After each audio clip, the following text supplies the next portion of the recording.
friends, welcome back to my channel. Today I'm going to be sharing with you my reading journal.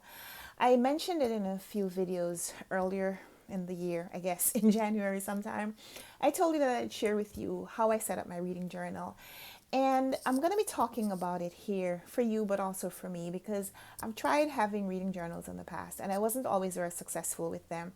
I am going to share with you reading journals that I've tried to keep in previous years and maybe a little bit of why I didn't continue, just because I feel like my process, as interesting as it was to me, was going to be a little bit tedious to keep up with throughout the year. So this year I've simplified things. My reading journal is to keep track of my reading, to keep track of the books that I've read and my progress with my goals. It's going to be a way for me to put my bookish life kind of on paper in one place. There are other ways that I keep track of my reading. I do use Goodreads. I haven't yet signed up for Storygraph. I want to, but I can't add another social media platform at this point. So for now, I have Goodreads that I use as a way to share my reading with other people who follow me there.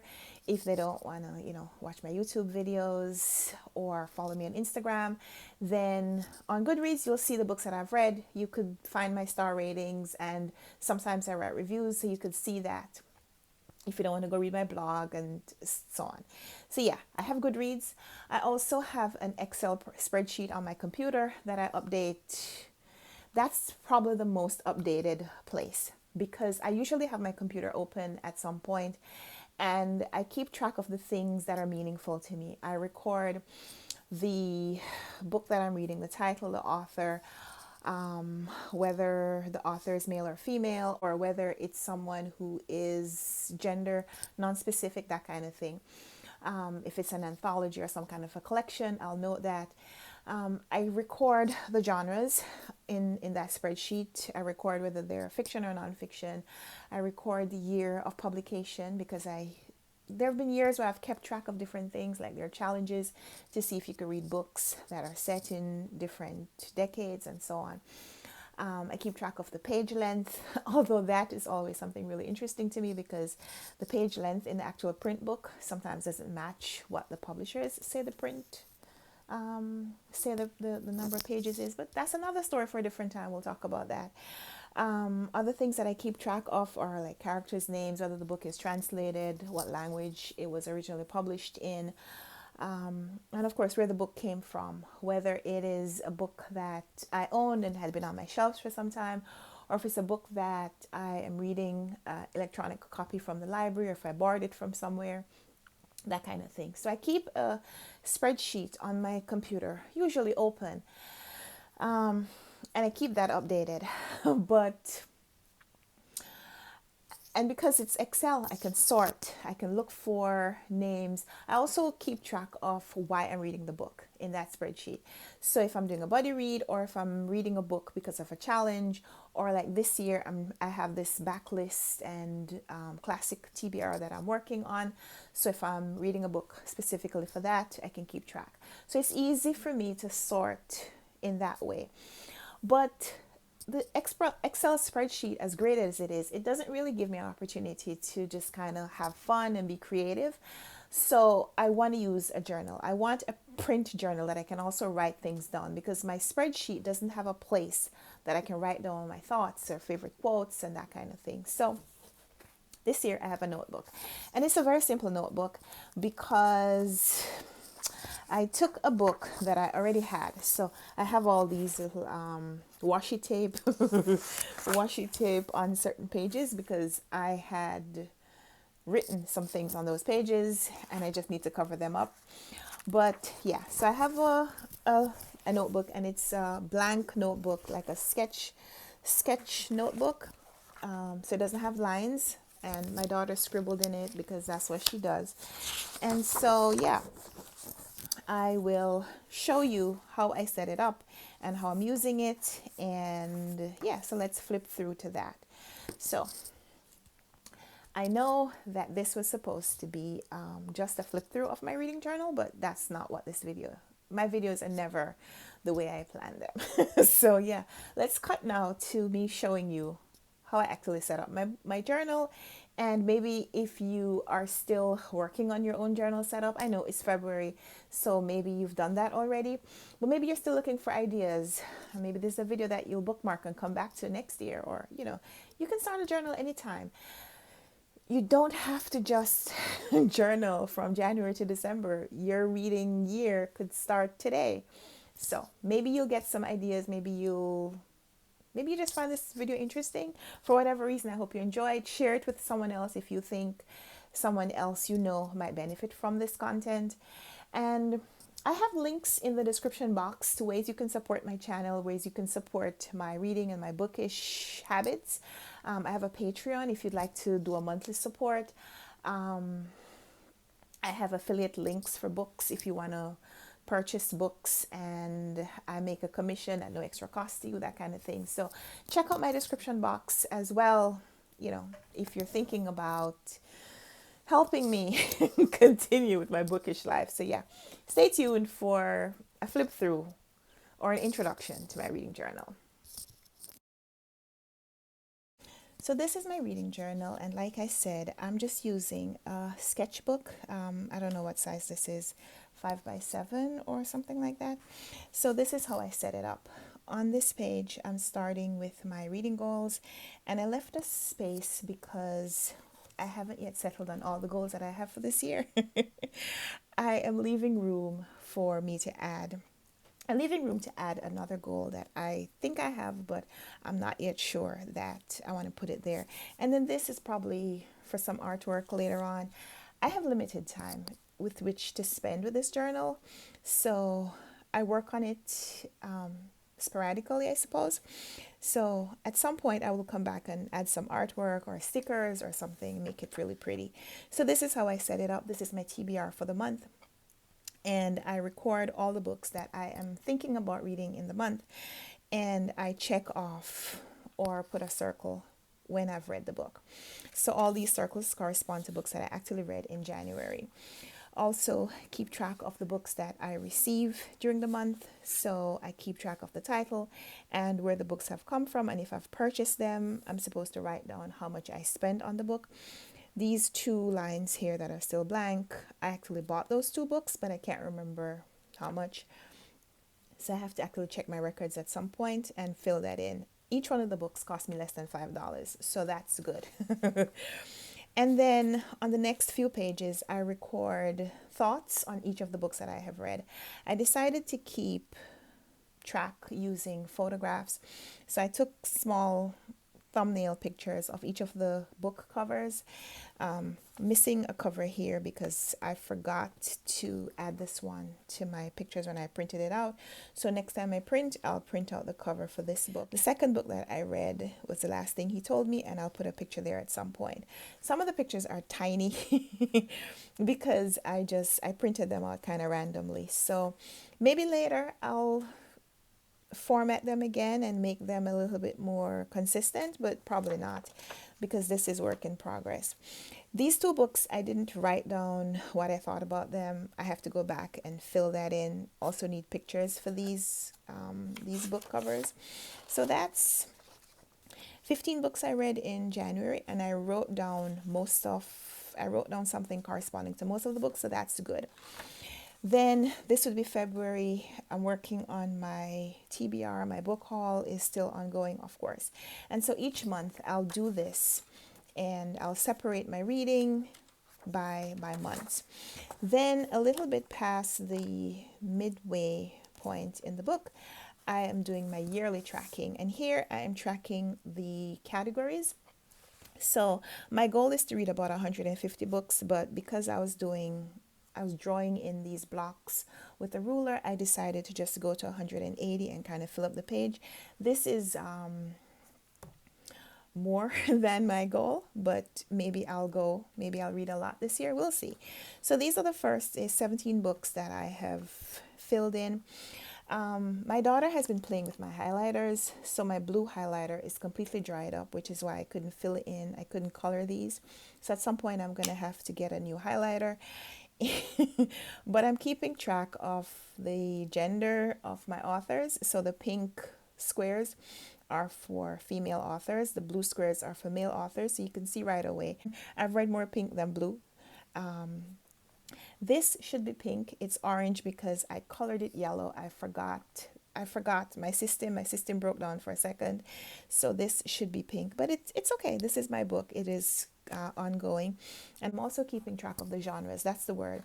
So P indicates that those two books were poetry or some kind of verse depiction, which they were. This was for colored girls who have considered suicide, which is a Courier poem, and this one was for the poet X by Elizabeth Acevedo, which is verse, a novel told in verse. And then nonfiction, that's NF. I don't have any T yet. That's going to be translated works. And this squiggly line at the top of the box will indicate that the book is more than 500 pages. That's supposed to look like a little crown. On this page, I'm going to be tracking the RunwrightReads book club books. So far, we read a book in January. We're reading a book in February, and I'm leaving this to fill in at another time. As we go through the year, I don't want to fill in all the things yet, just in case we change some of the books. So I am leaving this as a work in progress. So it's all penciled in, but nothing definite yet.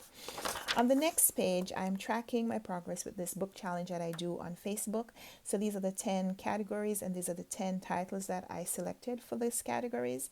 And so far, of the 10 books, I've read 4. And so those ticks are the 4 books that I have finished.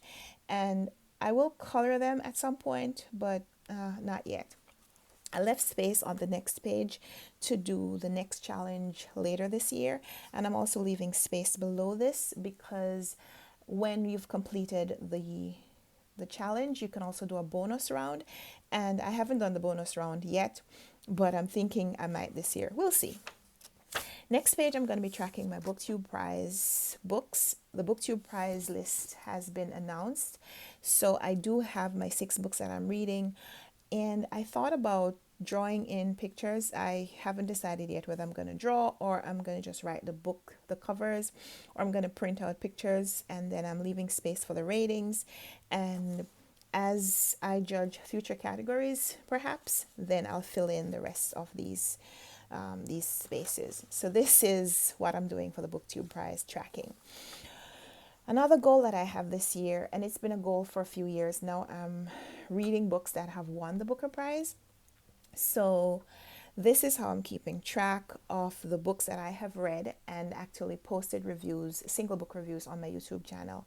So that was the goal that I had. I've read a lot more of the winners than just these. But the goal that I had was to read the books in the order that they won, or the order of publication is not always the same thing, and to make videos about them as an ongoing project on my channel. So these titles correspond to the books that I have read and actually reviewed. And the next in the series, when I finish reading that book and I've read the book 2 years ago and didn't make the video then. So I'm going to have to reread the book, make the video, and then I'll fill in the title on here. So I don't know if I'll finish this whole shelf this year, because that's 50 something videos. That's about 50 more videos to make, not including the ones I've done before. That's about 50 books to read and review again on my channel. And I'm not sure if I'll be able to complete that this year, but I made space for it, so we'll see.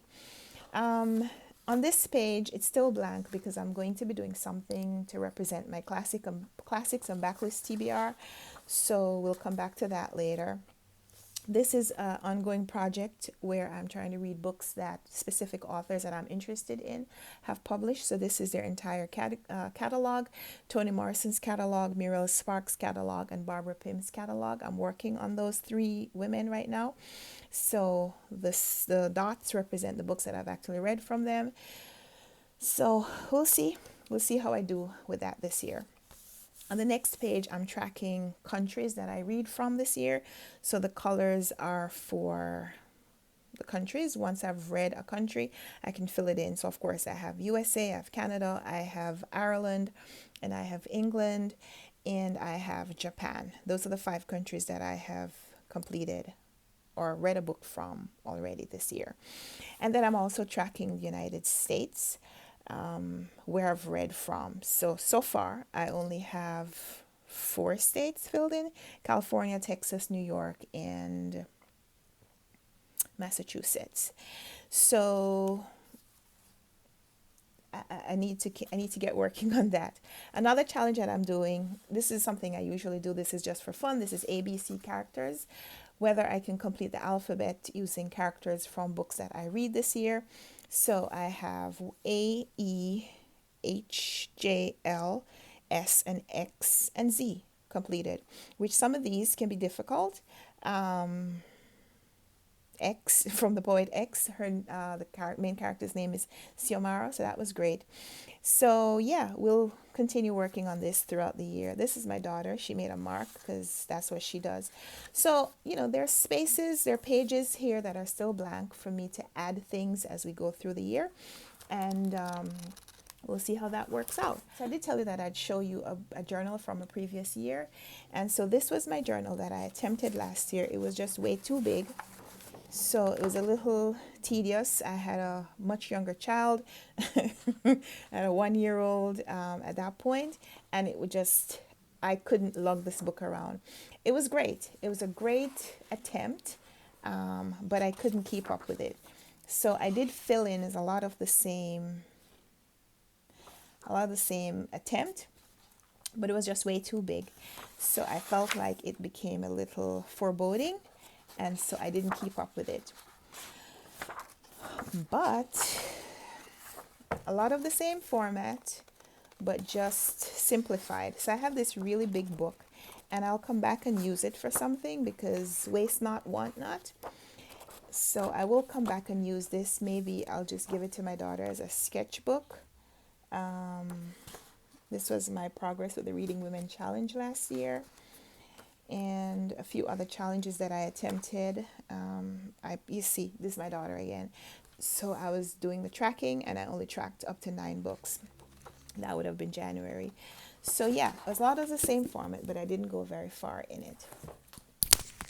I did intend to show you my reading journal when I was doing artistic designs, but I don't have that book right now. So I'll put a link down below where you can go see when I showed a flip through video, so you could go do that.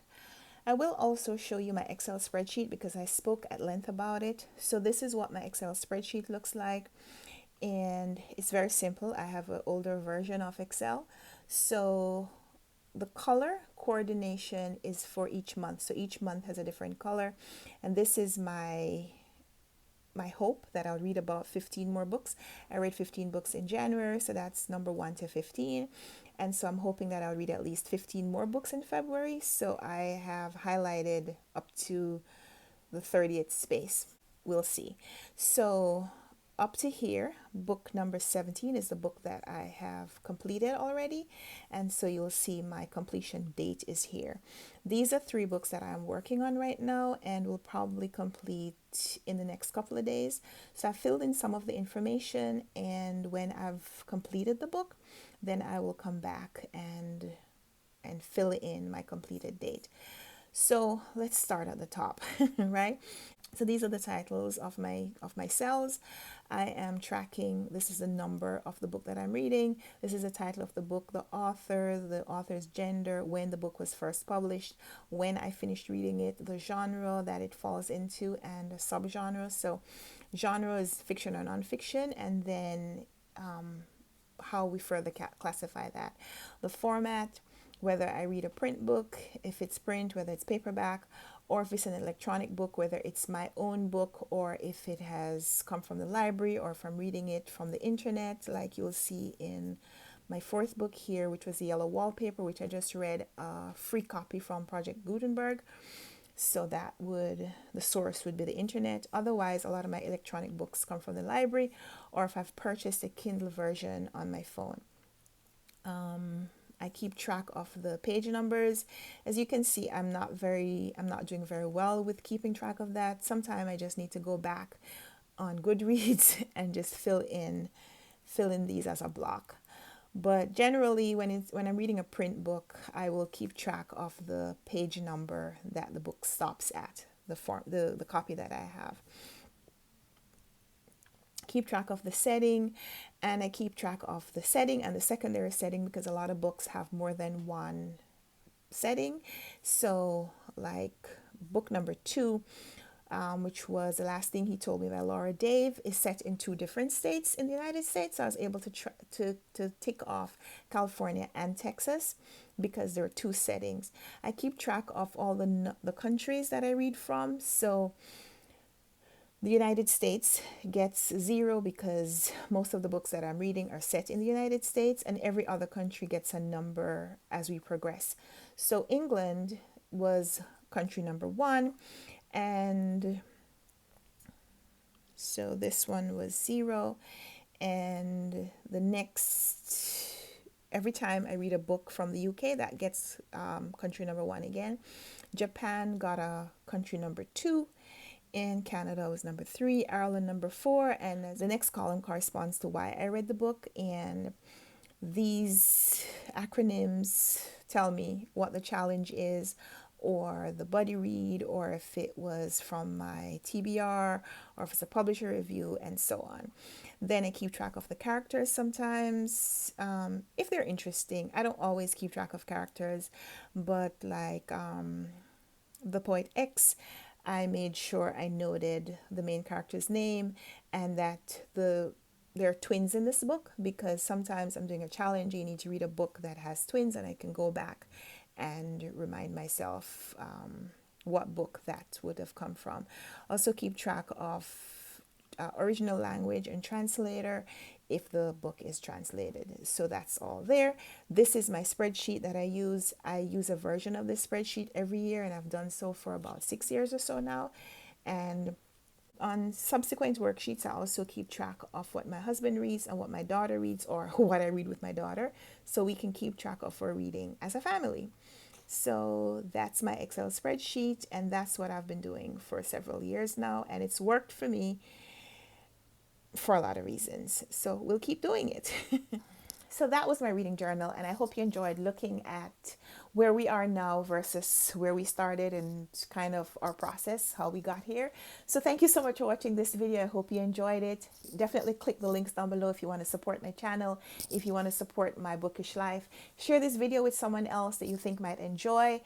And let's chat in the comments. If you have a reading journal, if you maintain a reading journal, or if you keep track of your reading in some way, whether you have an Excel spreadsheet or a file somewhere where you keep things, or if you're one of those trendy people on Storygraph, let me know how you're finding that. If you were on Goodreads and now you're on Storygraph, what the comparison is like for you. So yeah, let's chat in the comments about, journaling or reading, or just anything in that topic. So let's chat on there. Give this video a thumbs up if you liked it. Subscribe if you want to see more. And until next time, happy reading, happy journaling, happy everything. Bye.